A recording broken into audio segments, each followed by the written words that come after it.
Overhaul of fuel valves on 70, 80 and 90 MC engines. See Instruction Book, Volume 2, Procedure numbers 901 and 909.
Before any dismantling, drain the fuel oil from the fuel oil high pressure pipes.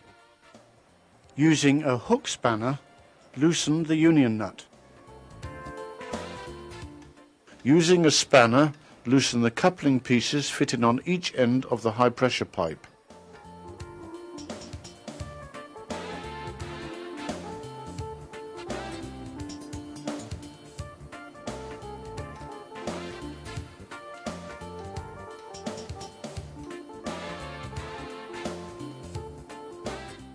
The fuel oil high pressure pipes may also be of the double pipe design.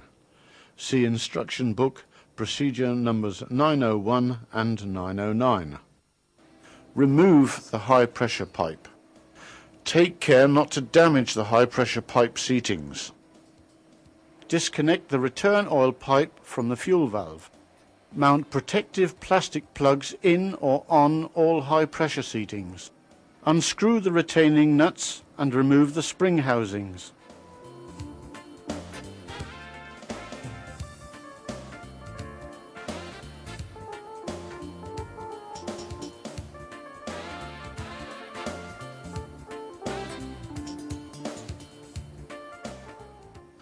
Remove the fuel valve from the cylinder cover using the lifting tool if the valve sticks.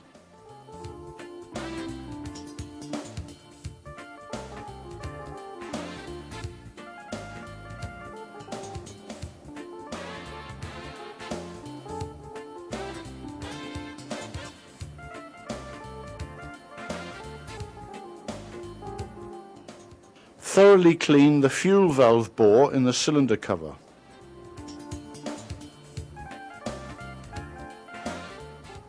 Clean off any carbon deposits in the fuel valve bore with a carbon cutter.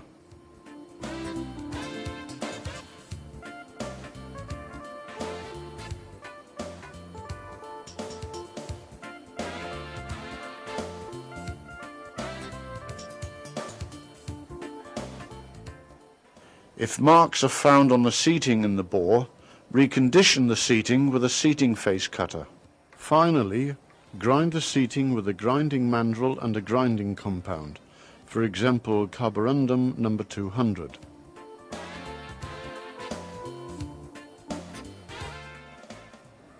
After milling and grinding, thoroughly clean the bore and seating and check again that there are no signs of damage on the seating.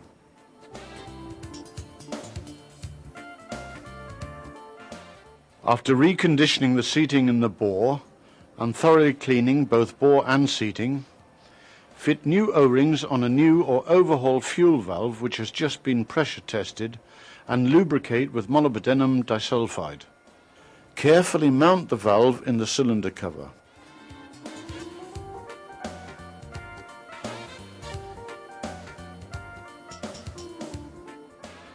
To ensure that over-tightening has not taken place, check that the locking and indicating pins have not been bent or broken off. In the event of over-tightening, mount a new spring housing. We recommend that the calibration of new and especially old spring housings be checked before they are mounted on the engine or on the fuel valve test rig. Mount the spring housings and retaining nuts.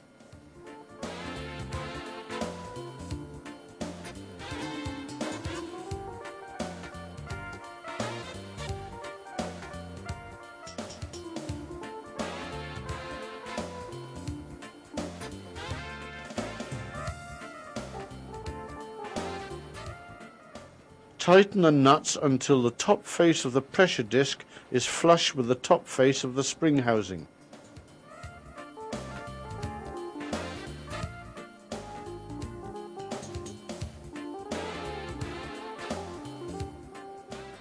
Reconnect the return oil pipe to the fuel valve.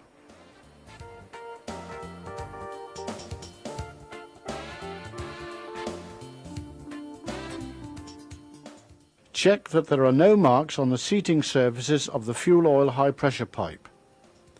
If necessary, recondition the seatings as described in procedure number 909. On fuel oil high pressure pipes which are provided with a steel armoured protective hose, also check distance D, that is between the thrust bushing and the pipe end. See procedure number 909.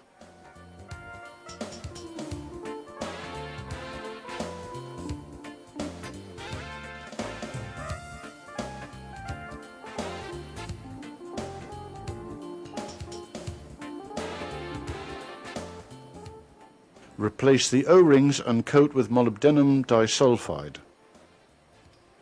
Mount the fuel oil high pressure pipe.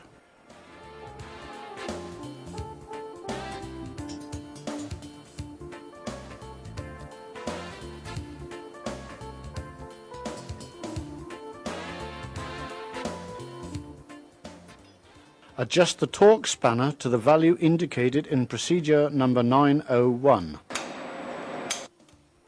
Tighten the coupling pieces using the torque spanner.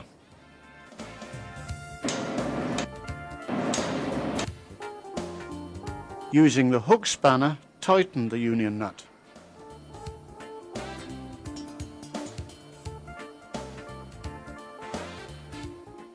Close the fuel oil drain valve. Turn on the fuel oil supply.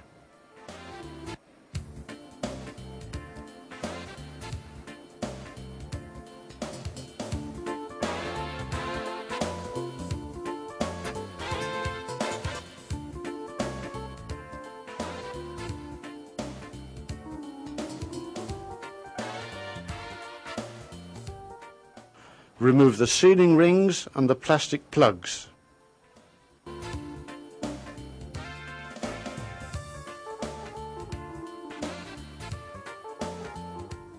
Set up the fuel valve in a bench vise provided with soft jaws. Start disassembling the fuel valve by screwing off the union nut with a hook spanner. When overhauling fuel valves, handle all parts with the utmost care and keep them completely clean.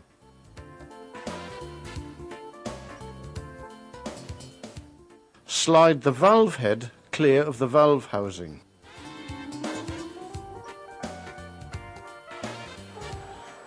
Remove the non-return valve,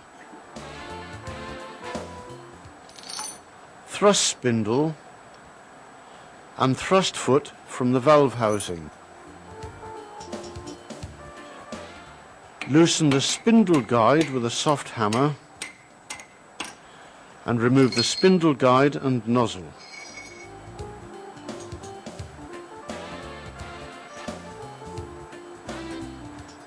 Remove and discard all sealing rings. Clean all parts in gas oil and blow clean with compressed air.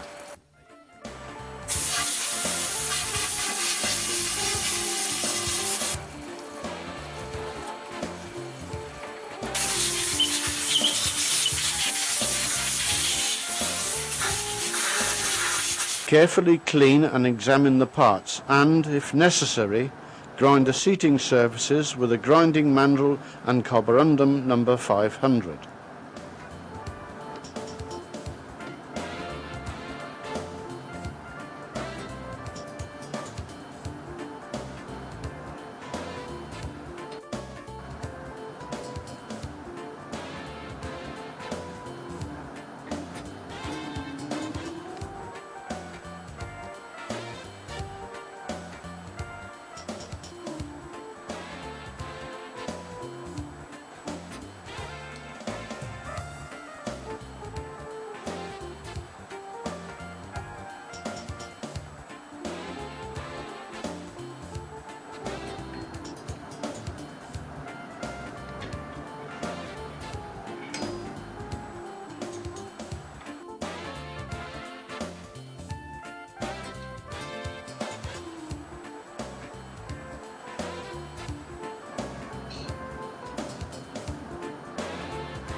Use the milling or grinding tool if more serious damage has occurred on the seating surface for the high pressure pipe in the valve head.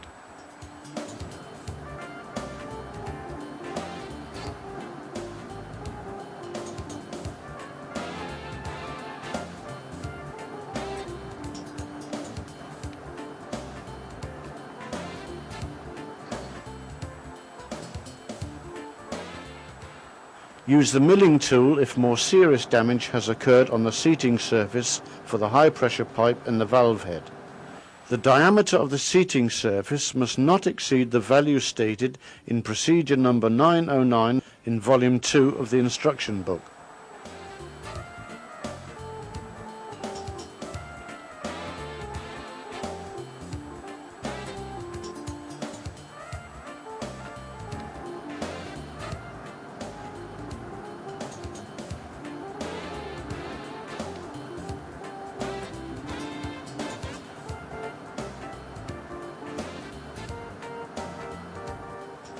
Set up the thrust spindle in a bench vise with soft jaws. Compress the spring for the thrust spindle to remove the tension on the circlips and then remove the circlips.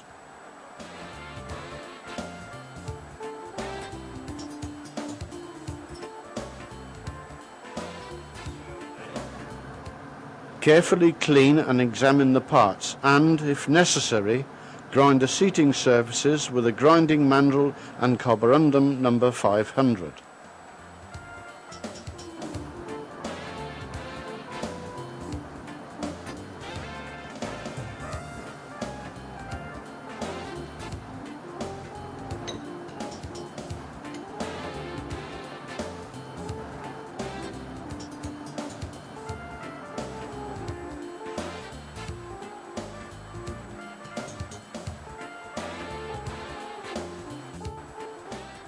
Remove the sealing ring from the spindle guide. Disassemble the spindle guide with a brass mandrel and a hammer. Disassemble the non-return valve using the special tool.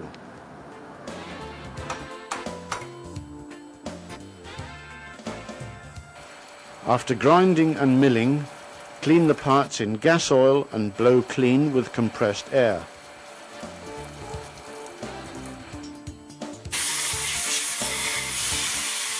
Use the special drills to clean off any carbon deposits in the central bore of the fuel valve nozzle or in the spray hose.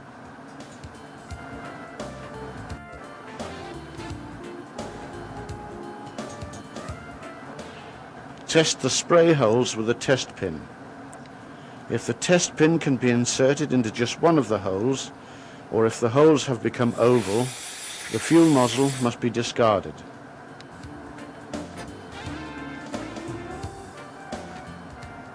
Examine all seating surfaces of the non-return valve and spindle guide through a magnifying glass with an 8 to 10 times magnification. If there are pressing in marks or the like on the seats, mount a new non-return valve or a new spindle guide. Lapping of the internal seatings is not acceptable. Defective parts, with the exception of the spring, cannot be replaced individually. Remove any deposits on the sliding surfaces with a grade 360 emery cloth and oil. Lubricate all movable parts with molybdenum disulfide.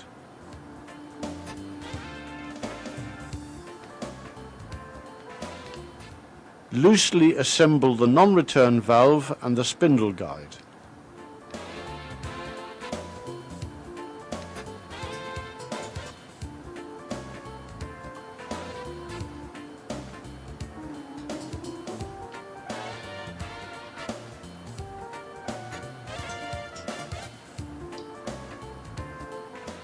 Make sure that the parts are perfectly aligned and position the special tool. Fit the parts firmly together by pressing down on the drilling machine handle.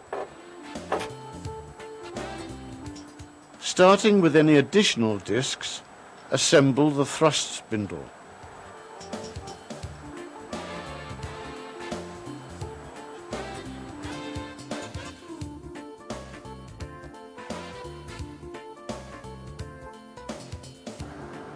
Slightly compress the thrust spring and mount the circlips.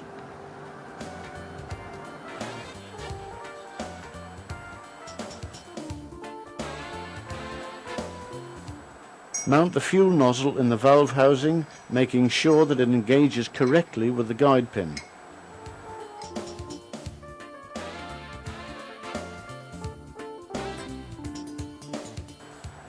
Mount a new sealing ring on the spindle guide.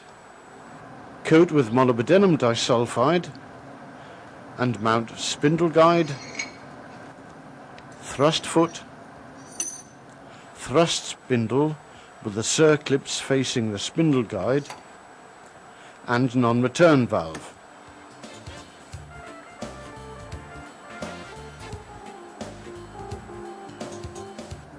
Mount a new sealing ring in the sealing ring groove.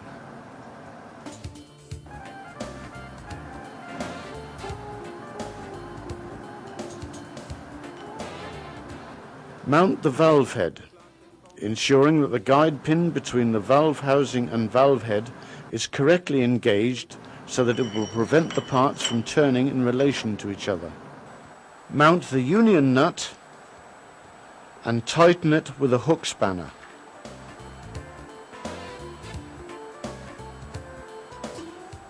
Mount new sealing rings on the valve head and valve housing and mount protective plastic plugs.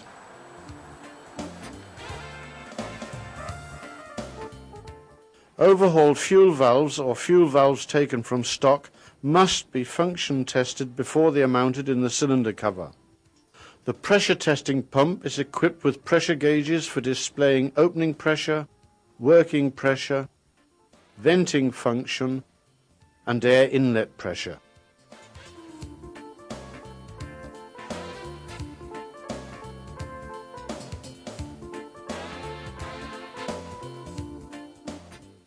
Position the fuel valve in the test rig. For guidance on how to operate the pressure testing pump, refer to the supplier's special instructions. To ensure that over-tightening has not taken place, check that the locking and indicating pins have not been bent or broken off. In the event of over-tightening, mount a new spring housing. A very important element in the correct functioning of the fuel valve, both during testing and in service, is ensuring that the spring housings apply the predetermined tightening force. To ensure that this force is present, a special tool has been designed to check the calibration of the spring housings. We recommend that the calibration of new and especially old spring housings be checked before they are mounted on the engine or on the fuel valve test rig.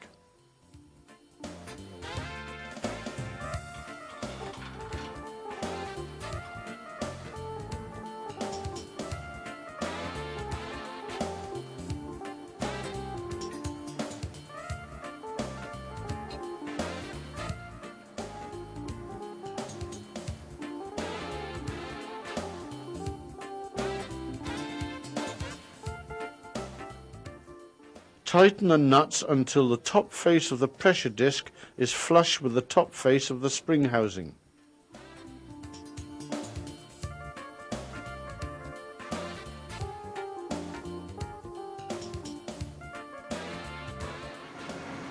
Connect the pressure testing pump and the return oil pipe to the fuel valve.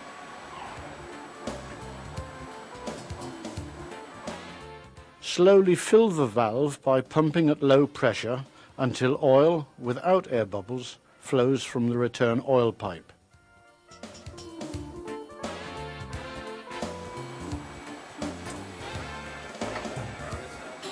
Raise the pressure until it is above the opening pressure.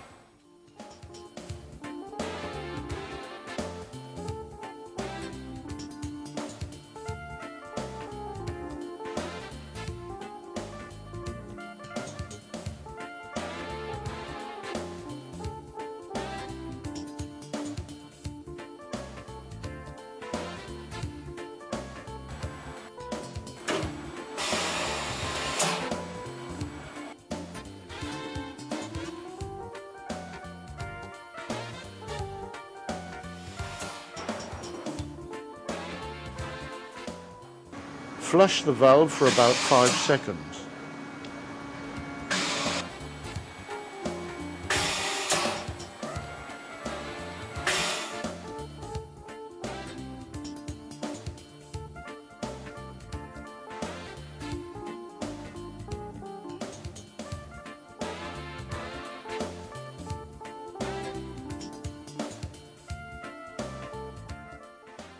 Slowly increase the pressure until it is about 50 bar below the specified opening pressure. See Instruction Book Volume 2, Procedure number 909. There will always be a certain amount of oil flowing from the return oil pipe when the fuel valve is full of oil and pressurized. Oil must not seep from the fuel valve nozzle holes until reaching a pressure of 50 bar below the specified opening pressure.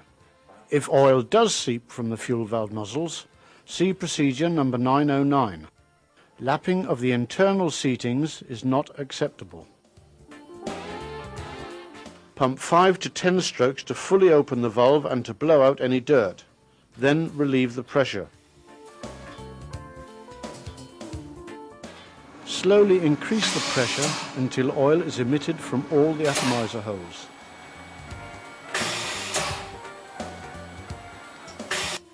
Read the actual opening pressure on the pressure gauge marked opening pressure. Compare the actual opening pressure with the pressure specified in Procedure number 909 and, if necessary, insert or remove discs or replace the spring. Set up the thrust spindle in a bench vise with soft jaws. Compress the spring for the thrust spindle to remove the tension on the circlips and then remove the circlips. Starting with any additional discs, assemble the thrust spindle. Do not insert more than 5 extra discs when adjusting the pressure. Slightly compress the thrust spring and mount the circlips. The fuel valve must be retested after any adjustments.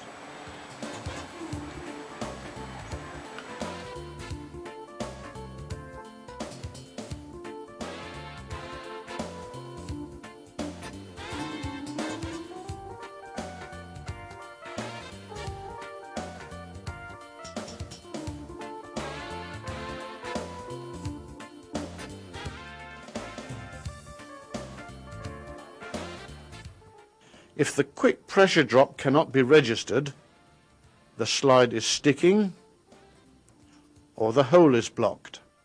Disassemble and examine the parts, replace if necessary.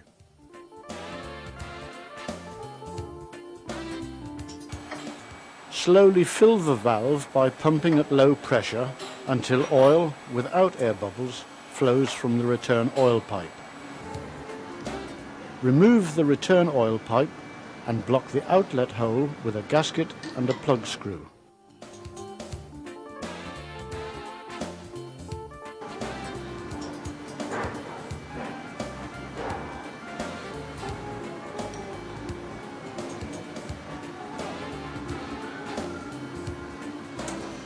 Increase the pressure to about 100 bar and move the control handle to the closed position. The pressure should now remain at 100 bar.